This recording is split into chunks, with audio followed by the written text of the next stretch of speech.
You don't get it, Gary. You're still not getting it. This is the end of you. My last video. To start with, do me the courtesy of playing me at normal speed. You're cheating by speeding somebody up, making them sound incoherent, and then it's easy to rubbish them. That's a trick. I don't talk for very long, a few minutes. You've got plenty of time, you spend hours on it. So please try and at least represent my argument fairly. And, you know, the experiment thing, it doesn't work with you because you come up with excuses. In the last one with the drop weights on the scale, you're talking about a bit of string. If I had two hands, it's completely tight, the string. I can't, you know, it's rigid. It's not elastic, it's rigid. That's a nonsense excuse. The clay, I might go over the clay thing to try and show you. I did mention that it cleaved in the video. I didn't film that because it was all going wrong at the time. Contrary to your false claims, it wasn't filmed. That's why I didn't show it. If I was trying to hide anything, I wouldn't have flipping mentioned it, would I? Because look how you latch onto things. The fact that I did another one after correctly measured and it did show the correct difference, you completely ignore. That failed experiment wasn't done all day, a couple of times, and it was purely because the plasticine was given an unfair result because it cleaved, it split down the middle, which is what happens when you mould it and bash it, squash it, and then remould it again. I might even do that to show it to you. I'm getting a bit fed up with these experiments because you will never concede. You will always find some excuse to save yourself having to say you're wrong and sorry. So I've beaten you, and I am going to beat you on the strength of the last argument about your purely on logic. We don't need an experiment.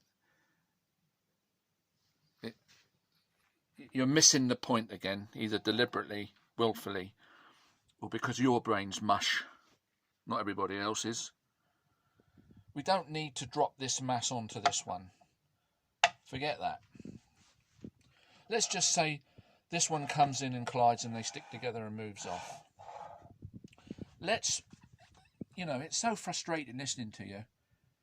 I said in the video, forget all frictional losses, forget heat, forget vibration, forget impact, friction, nothing. Right? Nothing. I said forget all that. Let's have a perfect, imaginary, theoretical example where this mass travelling in space collides with this one and they move off together. No losses on the impact. They stick together perfectly. I've said all that. I'm not denying that. This one, according to you, has 10 units of energy or 10 momentum in your theory. It's going through the air with 10 units of energy. Right? Right, Gary? When they stick together, they move off with 10 units of energy. The velocity is shared, but the mass is doubled. The same energy now moving off that they could do work on something if they hit it, as this one moving in on its own. Right, Gary? Is that correct, Gary? Now here's the thing you're missing. And here's the thing that is going to bury you. How do you move this mass? This second mass that's waiting in space, stationary. It's not moving. It's got no energy. Fuck you and your atomic fucking particle. That's kinetic theory. Fuck that. It's got no momentum. It's not moving anywhere, right? It's stationary. Got no energy. This one's got the energy coming in at the minute. This mass here that's stationary, if we want to move it, we have to push it with force. Are you saying that doesn't take any energy to make a mass move, Gary? That's what you are saying, boy. And that's where it's failed. That's what's going to bury you.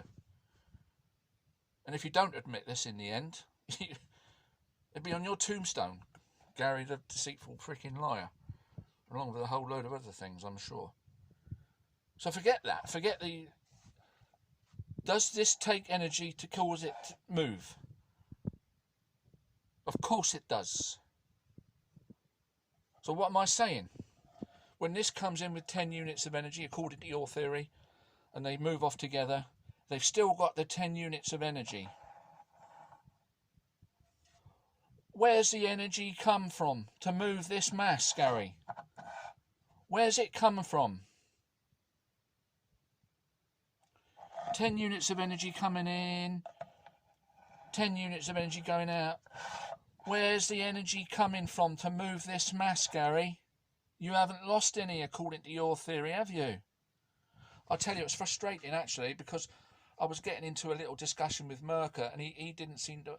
I don't think anybody actually so far is saying nice things, but I don't know if anybody's really grasped what I'm saying here and how it destroys you. Because this would make you the three energy proponent. It's so simple. This must require energy to move it. And it's coming from this one. This one's got to lose energy. Overall, there's got to be less energy coming out than the one going in. If there's the same energy coming out as the one going in, there's no energy loss in this system, is there? According to you, 10 units of energy, 10 momentum, in your theory. It's got the same energy now as it did when the one came in. That can't happen. Can it, Gary? Can this mass be made to move with no requirement of an energy? Where's the energy coming from, Gary? Where is it coming from? In your theory?